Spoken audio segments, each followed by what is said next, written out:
भगवान की जय। प्यारे कृष्ण कन्हैया लाल की जय। श्री भक्तमाल में भगवान श्री कृष्ण की लीला के सहचर यानी ब्रजवासी गणों का वर्णन चल रहा है और आज है जगत जननी श्री राधिका गोलोक में आविर्भाव। कल्प का आरंभ है। आदि पुरुष श्री कृष्णचंद्र गोलोक के सुरम्य रासमंडल में विराजित हैं। गोलोक बिहारी का अनंत ऐश्वर्य झांक रहा है, झांक कर देख रहा है। आज अभिनय आरंभ होने का समय हुआ या नहीं।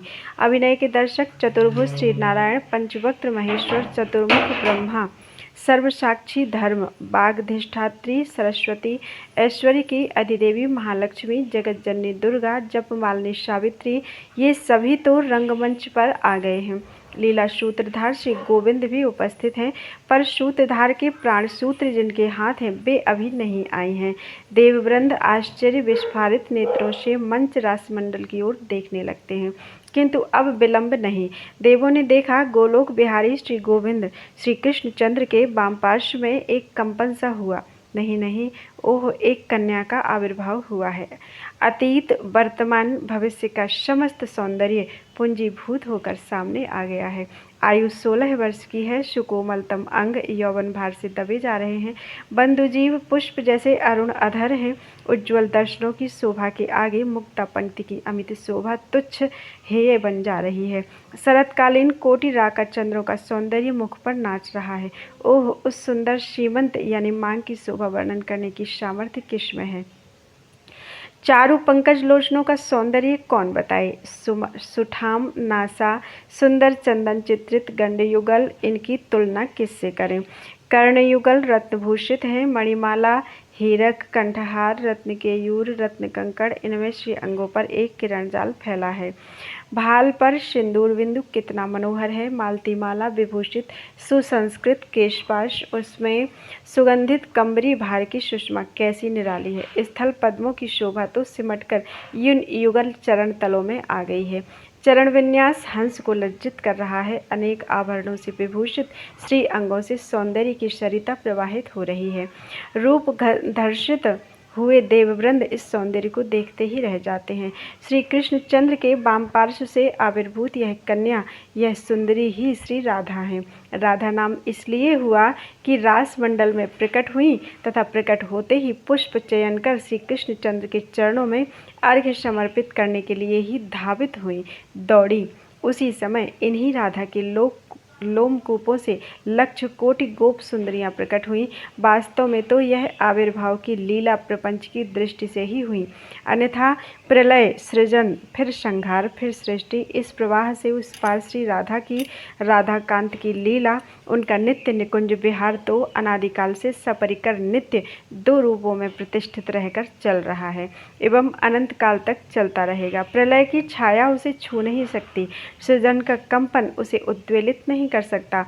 श्री राधा का यह आविर्भाव तो प्रपंचगत कतिपय बड़भागी ऋषियों की चित्तभूमि पर कल्प के आरंभ में उस लीला का उन्मेष किस क्रम से हुआ, इसका एक निदर्शन मात्र है। अब रासेश्वरी श्री राधा के भारतवर्ष में अवतरित होने की भूमिका कैसे बनी, उनके नित्य रास की, नित्य निकुंज लीला की एक झांकी का दर्शन करते हैं। अवतरण।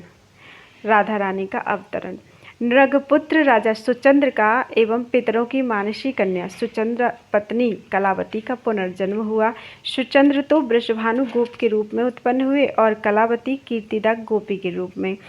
यथा समय दोनों का विवाह होकर पुनर्मिलन हुआ। एक तो राजा सुचंद्र हरि के अंश से उत्पन्न हुए थे, उस पर उन्होंने पत्नी सहित दिव्य 12 वर्षों तक तप करके ब्रह्मा को संतुष्ट किया था। इसलिए कमल योनि ने ही यह वर दिया था कि द्वापर के अंत में स्वयं श्री राधा तुम दोनों की पुत्री बनेंगी। उस वर की सिद्धि के लिए ही सुचंद्र वृषभानु गोप बने थे। इन्हीं वृषभानु में इनके जन्म के समय सूर्य का भी आवेश हो गया, क्योंकि सूर्य ने तपस्या करके श्री कृष्णचंद्र चंद्र से एक कन्या रत्न की याचना की थी। तब श्री कृष्णचंद्र ने संतुष्ट होकर तथास्तु कहा था। इसके अतिरिक्त नित्य लीला के ब्रजभानु एवं कीर्तिदा, ये दोनों भी इन्हीं ब्रजभानु गोप एवं कीर्तिदा में समाविष्ट हो गए, क्योंकि स्वयं गोलोक विहारिणी राधा का अवतरण होने जा रहा था। अस्तु, इस प्रकार योग माया ने द्वापर के अंत में रामेश्वरी के लिए उपयुक्त क्षेत्र की, रासेश्वरी के लिए उपयुक्त क्षेत्र की रचना कर दी। धीरे धीरे वह निर्दिष्ट समय भी आ पहुंचा। ब्रजभानु के ब्रज की गोप सुंदरियों ने एक दिन अकस्मात देखा, कीर्तिदा रानी के अंग पीले हो गए हैं, गर्भ के अन्य लक्षण भी स्पष्ट परिलक्षित हो रहे हैं। फिर तो उनके हर्ष का पार नहीं। कानों कान यह समाचार ब्रजभानु ब्रज में सुख स्रोत बनकर फैलने लगा। सभी उत्कंठापूर्वक प्रतीक्षा करने लगे। वह मुहूर्त आया। भाद्रपद की शुक्ला अष्टमी है, चंद्रवासर है, मध्याह्न है। कीर्तिदा रानी रत्न पर्यंक पर विराजित है। एक घड़ी पूर्व से प्रसव का आभास सब मिलने लगा है। वृद्धा गोपिकाएं उन्हें घेरे बैठी हैं। इस समय आकाश मेघाच्छन्न हो रहा है। सहसा प्रसूति गृह में एक ज्योति फैल जाती है, इतनी तीव्र ज्योति कि सबके नेत्र निमीलित हो गए। इसी समय कीर्तिदा रानी ने प्रसव किया। प्रसव में केवल वायु निकला। इतने दिन उदर तो वायु से ही पूर्ण था, किंतु इससे पूर्व की कीर्तिदा रानी एवं अन्य गोपिकाएं आँख खोलकर देखती, उसी वायु कंपन के स्थान पर एक बालिका प्रकट हो गई। सूतिकागार उस बालिका के लावण्य से प्लावित होने लगा। गोप सुंदरियों के नेत्र खुले। उन्होंने देखा, शत सहस्र शरद चंद्रों की कांति लिए एक बालिका कीर्तिदा के सामने लेटी है। कीर्तिदा रानी ने प्रसव किया है। कीर्तिदा रानी को यह प्रतीत हुआ, मेरे द्वारा सद्यः प्रसूत इस कन्या के अंगों में मानो किसी दिव्याति दिव्य शतमूली प्रसून की आभा भरी हो, अथवा रक्त वर्ण की तड्डिल हरी की ही बालिका रूप में परिणत हो गई हो। आनंद विवशा कीर्तिदा रानी कुछ बोलना चाहती हैं, पर बोल नहीं पाती। मन ही मन 2 लक्ष गोदानों का संकल्प करती हैं। संयोग की बात, आज ही कुछ देर पहले से करभाजन, श्रृंगी, गर्ग एवं दुर्वासा ऋषि चारों वहां आए हुए थे। श्रृंगी ऋषि, गर्ग ऋषि एवं दुर्वासा ऋषि और करभाजन ऋषि चारों वहां आए हुए हैं। गोपों की प्रार्थना पर वृषभानु को आनंद में निमग्न करते हुए वे श्री राधा के ग्रह नक्षत्र का निर्णय कर रहे हैं। करभाजन श्रृंगी जु गर्ग मुनि लगन नछत बल सोधरी, भय अचरज ग्रह देख परस पर कहत सवन प्रतिबोधरी। सुधि भादो शुभ मास अष्टमी अनुराधा के सोधरी, प्रीति जोग बल बालव करने लगन धनुष बर बोधरी। बालक का नाम रखा गया, बालिका का नाम रखा गया राधिका। नाम वृषभानु एवं कीर्तिदा दोनों ने मिलकर रखा। लोहित वर्ण विद्युत लहरी सी अंग प्रभा होने के कारण राधिका नाम जगत में विख्यात हुआ। इस प्रकार अयोनि संभवा श्री राधा भूतल पर श्री वृषभानु एवं कीर्तिदा रानी की पुत्री के रूप में प्रकट हुई। देवर्षियों को दर्शन। राधिका रानी के वीणा की झनकार पर हरिगुण गान करते हुए देवर्षि नारद ब्रज में घूम रहे हैं। कुछ देर पहले ब्रजेश्वर नंद के घर गए थे। वहां नंद नंदन श्री कृष्णचंद्र के उन्होंने दर्शन किए। दर्शन करने पर मन में आया, जब स्वयं गोलोक विहारिणी श्री कृष्णचंद्र भूतल पर अवतरित हुए हैं, तो गोलोकेश्वरी श्री राधा भी कहीं न कहीं गोपी रूप में अवश्य आई हैं। उन्हीं श्री राधा को ढूंढते हुए देवर्षि ब्रज के प्रत्येक ग्रह के सामने ठहर ठहर कर आगे बढ़ते जा रहे हैं। देवर्षि का दिव्य ज्ञान कुंठित हो गया है। सर्वज्ञ नारद को श्री राधा का अनुसंधान नहीं मिल रहा है। मानो योग माया देवर्षि को निमित्त बनाकर राधा दर्शन की यह साधना जगत को बता रही हैं। पहले श्री कृष्ण चंद्र के दर्शन होते हैं, उनके दर्शनों से श्री राधा के दर्शन की इच्छा जागृत होती है। फिर श्री राधा को पाने के लिए व्याकुल होकर ब्रज की गलियों में भटकना पड़ता है। अस्तु घूमते हुए देवर्षि वृषभानु प्रासाद के सामने आकर खड़े हो जाते हैं। वह विशाल मंदिर देवर्षि को मानो अपनी ओर आकर्षित कर रहा हो। देवर्षि भीतर प्रवेश कर जाते हैं। ब्रजभानु गोप की दृष्टि उन पर पड़ती है। वे दौड़कर नारद जी के चरणों में लौट जाते हैं। विधिवत पाद्य अर्घ्य से पूजा करके देवर्षि को प्रसन्न अनुभव कर ब्रजभानु गोप अपने सुंदर पुत्र श्री दामा को गोद में उठा लेते हैं, लाकर मुनि के चरणों में डाल देते हैं। बालक का स्पर्श होते ही मुनि के नेत्रों में स्नेहाश्रु भर आता है। उत्तरीय से अपनी आंखें पहुंचकर वे उठाकर उसे हृदय से लगा लेते हैं तथा गदगद कंठ से बालक का भविष्य बतलाते हैं। वृषभानु सुनो, तुम्हारा यह पुत्र नंद नंदन का यानी बलराम का प्रिय सखा होगा। तो क्या रासेश्वरी श्री राधा यहाँ भी नहीं है? वृषभानु उन्हें तो लाया नहीं, यह सोचकर निराश से हुए देवर्षि चलने को उद्यत हुए। उसी समय वृषभानु ने कहा, भगवान मेरी एक पुत्री है, सुंदर तो वह इतनी है मानो सौंदर्य की खान, कोई देवपत्नी इस रूप में उतर आई हो। पर आश्चर्य यह है कि वह अपनी आंखें सदा निमीलित रखती है, हम लोगों की बातें भी उसके कानों में प्रवेश नहीं करती, उन्मादिनी सी दिखती है। इसलिए हे भगवान भगवत्तम श्री चरणों में मेरी यह प्रार्थना है कि एक बार अपनी सुप्रसन्न दृष्टि उस बालिका पर भी डालकर उसे प्रकृतिस्थ कर दें। आश्चर्य में भरे नारद वृषभानु के पीछे पूछे अंतःपुर में चले जाते हैं। जाकर देखा स्वर्ण निर्मित सजीव सुंदरतम प्रतिमा सी एक बालिका भूमि पर लौट रही है। देखते ही नारद का धैर्य जाता रहा, अपने को वे किसी प्रकार भी संवरण न कर सके। वे दौड़े और बालिका को उठाकर उन्होंने अंक में ले लिया। एक परम आनंद सिंधु की लहरें देवर्षि को लपेट लेती हैं, उनके प्राणों में अनुनुभूत पूर्व एक अद्भुत प्रेम का संचार हो जाता है। वे बालिका को क्रोध में धारण किए मूर्छित हो जाते हैं। 2 घड़ी के लिए तो उनकी यह दशा है कि मानो उनका शरीर एक शिलाखंड हो। 2 घड़ी के पश्चात जाकर कहीं ब्रह्म ज्ञान होता है तथा बालिका का अप्रतिम सौंदर्य निहार कर विस्मय की सीमा नहीं रहती। वे मन ही मन सोचने लगते हैं, ओह ऐसे सौंदर्य के दर्शन मुझे तो कभी नहीं हुए। मेरी अबाध गति है, सभी लोकों में स्वच्छंद विचरता हूँ। ब्रह्मलोक, रुद्रलोक, इंद्रलोक, इनमें कहीं भी इस शोभा सागर का एक बिंदु भी मैंने नहीं देखा। महामाया भगवती शैलेंद्र नंदिनी के दर्शन मैंने किए हैं, उनका सौंदर्य चराचर मोहन है, किंतु इतनी सुंदर तो वे भी नहीं है। लक्ष्मी, सरस्वती, कांति, विद्या आदि सुंदरियां तो इस सौंदर्य पुंज की छाया भी नहीं छू पाती। विष्णु के हर विमोहन उस मोहिनी रूप को भी मैंने देखा है, पर इस अतुल रूप की तुलना में वह भी नहीं। बालिका को देखते ही श्री गोविंद चरणाम्बुज में मेरी जैसी प्रीति उमड़ी, वैसी आज तक कभी नहीं हुई। बस यही श्री राधा है, निश्चय ही यही श्री रासेश्वरी है। देवर्षि का अंतर हृदय आलोकित हो उठा। वृषभानु, कुछ क्षण के लिए तुम बाहर चले जाओ, बालिका के संबंध में कुछ करना चाहता हूँ। गदगद कंठ से देवर्षि ने धीरे धीरे कहा। सरलमती वृषभानु देवर्षि को प्रणाम कर बाहर चले आए। एकांत पाकर नारद ने श्री राधा का स्तवन किया। देवी, महायोगमयी, महाप्रभामयी, माहेश्वरी, मेरे महान सौभाग्य से न जाने किन अनंत शुभ कर्मों से रचित सौभाग्य का फल देने तुम मेरी दृष्टि पथ में उतर आई हो। देवी, तुम ही ब्रह्म हो, सच्चिदानंद ब्रह्म के शत अंश में स्थित संधिनी शक्ति की चरम परिणति, विशुद्ध तत्व तुम ही हो। विशुद्ध सत्वमयी तुम में ही चिदंश की संबित शक्ति, संबित की चरम परिणति, विद्यात्मिका पराशक्ति, ज्ञान शक्ति का भी निवास है। तुम ही आनंदांश की आह्लादनी शक्ति हो, ह्लादनी की भी चरम परिणति, महाभाव रूपिणी हो, आश्चर्य वैभवमयी हो। तुम्हारी एक कला का भी ज्ञान ब्रह्म रुद्र तक के लिए कठिन है, फिर योगींद्र गण के ध्यान पथ में तो तुम आ ही कैसे सकती हो। मेरी बुद्धि तो यह कह रही है कि इच्छा शक्ति, ज्ञान शक्ति, क्रिया शक्ति, ये सभी तुम ईश्वरी के अंश मात्र हैं। श्री कृष्णचंद्र की आनंद रूपी शक्ति तुम ही हो, तुम ही उनकी प्राणेश्वरी हो, इसमें कोई संशय नहीं। निश्चय ही तुम्हारे ही साथ श्री कृष्णचंद्र वृंदावन में क्रीड़ा करते हैं। ओह देवी, जब तुम्हारा कौमार रूप ही ऐसा विश्व विमोहन है, तब वह तरुण रूप कितना विलक्षण होगा। कहते कहते नारद का कंठ रुद्ध होने लगता है।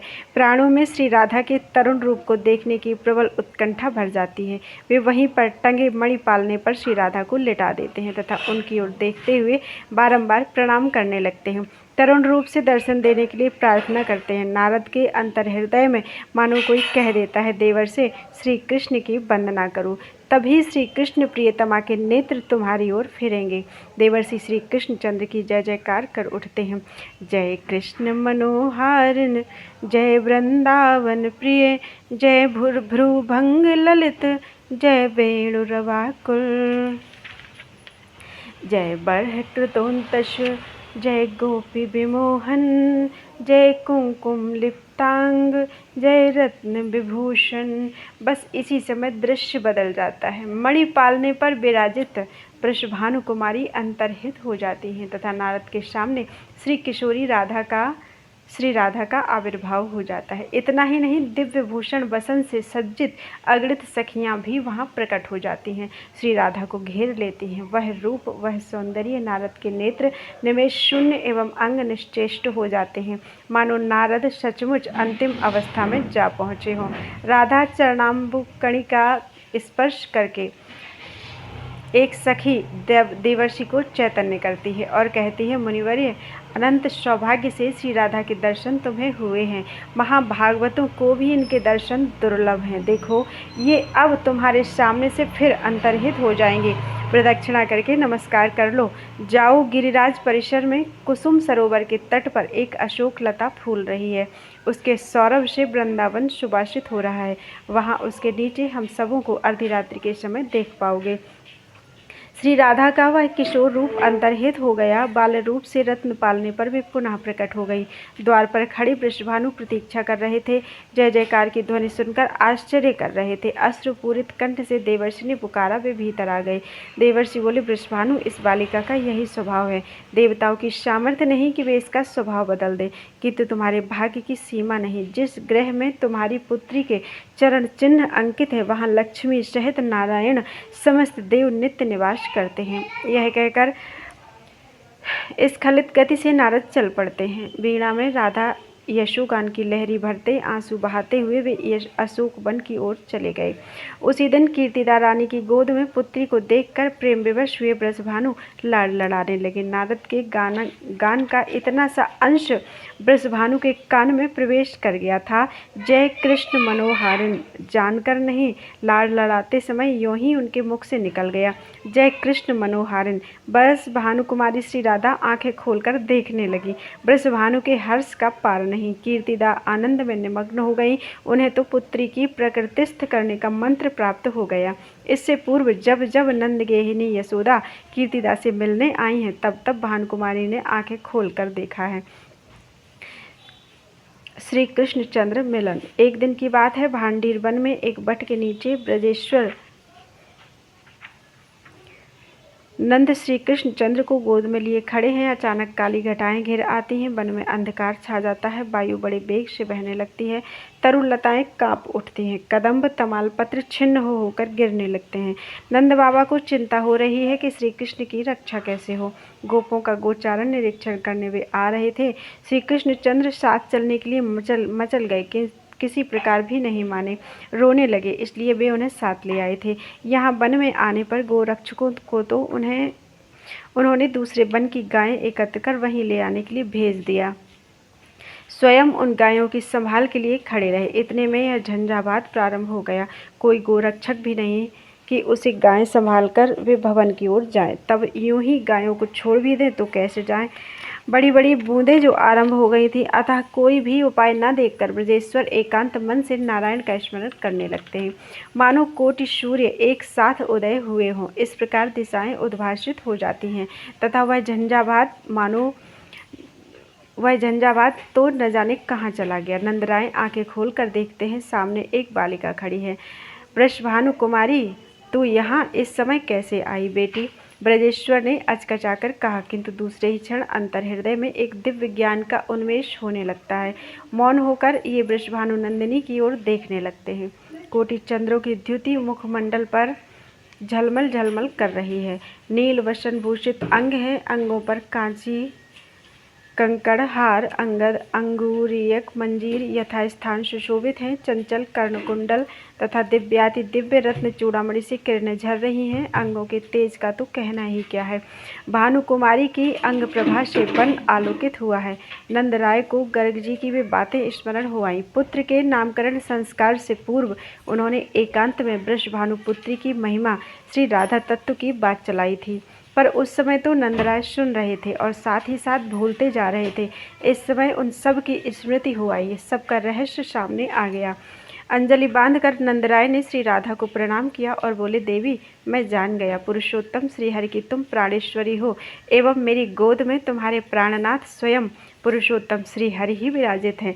लो देवी, ले जाओ, अपने प्राणेश्वर को साथ ले जाओ। किंतु नंद कुछ रुक से गए। श्री कृष्णचंद्र की भांति श्री कृष्णचंद्र के भीति विजड़ित नयनों की ओर उनकी दृष्टि चली गई थी। क्षण भर बाद बोले, किंतु देवी, यह बालक तो आखिर मेरा पुत्र ही है ना, मुझे लौटा देना। नंद राय ने श्री कृष्णचंद्र को श्री राधा के हस्त कमलों पर रख दिया। श्री राधा श्री कृष्णचंद्र को गोद में लिए हुए गहन वन में प्रविष्ट हो गई।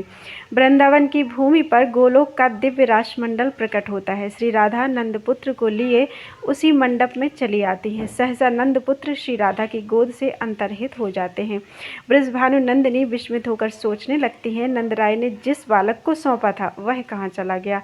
इतने में गोलोक बिहारी नित्य कैशोर मूर्ति श्री कृष्णचंद्र देख पड़ते हैं। अपने प्रियतम को देखकर वृषभानु नंदिनी का हृदय भर आता है। प्रेमावेश से वे विह्वल हो जाती हैं। श्री कृष्णचंद्र कहने लगते हैं, प्रिय, गोलोक की वे बातें भूल गई हैं या अभी भी स्मरण है? मुझे भी भूल गई क्या? मैं तो तुम्हें नहीं भूला, तुम्हें भूल जाऊं यह मेरे लिए असंभव है। मेरे प्राणों की रानी, तुमसे अधिक प्रिय मेरे पास कुछ हो तब तो तुम्हें भूलूं। तुम ही बताओ, प्राणों से अधिक प्यारी वस्तु को कोई कैसे भूल सकता है। इस प्रकार रसिकेश्वर राधानाथ अपनी प्रिया को अतीत की स्मृति दिलाकर, स्वरूप की स्मृति कराकर, उन्हीं के नाम की सुधा से उनको सिक्त कर प्रियतमा श्री राधा का आनंद वर्धन करने लगते हैं। राधा भाव सिंधु में भी तरंगें उठने लगती हैं, भाव के आवर्त बन जाते हैं। आवर्त राधानाथ को रस के अतल तल में डुबाने ही जा रहे थे कि उसी समय माला कमंडल धारण किए हुए जगत विधाता चतुर्मुख ब्रह्मा जी आकाश से नीचे उतर आते हैं। राधा राधानाथ के चरणों में वंदना करते हैं। पुष्कर तीर्थ में 60,000 वर्षों तक विधाता ने श्री कृष्णचंद्र की आराधना की थी। राधा चरणारविंद दर्शन का वर प्राप्त किया था। उसी वर की पूर्ति के लिए एवं राधानाथ की मनोहारिणी लीला में एक छोटा सा अभिनय करने के लिए योग माया प्रेरित वे ठीक उपयुक्त समय पर आए हैं। अस्तु, श्री राधा एवं राधानाथ को प्रणाम कर दोनों के बीच में विधाता अग्नि प्रज्वलित करते हैं। अग्नि में विधिवत हवन करते हैं। फिर विधाता के द्वारा बताए हुए विधान से स्वयं रासेश्वर हवन करते हैं। इसके पश्चात रासेश्वरी रासेश्वर दोनों ही 7 बार अग्नि प्रदक्षिणा करते हैं। अग्निदेव को प्रणाम करते हैं। विधाता की आज्ञा मानकर श्री राधा एक बार पुनः होतासन प्रदक्षिणा करके श्री कृष्णचंद्र के समीप आसन ग्रहण करती हैं। ब्रह्मा श्री कृष्णचंद्र को श्री राधा का पाणिग्रहण करने के लिए कहते हैं तथा श्री कृष्णचंद्र राधा हस्तकमल को अपने हस्तकमल पर धारण करते हैं। हस्त ग्रहण होने पर श्री कृष्णचंद्र ने 7 वैदिक मंत्रों का पाठ किया। इसके पश्चात श्री राधा अपना हस्तकमल श्री कृष्णचंद्र के वक्षस्थल पर एवं श्री कृष्णचंद्र अपना हस्तपद्म श्री राधा के पृष्ठदेश पर रखते हैं तथा श्री राधा मंत्र समूह का पाठ करती हैं।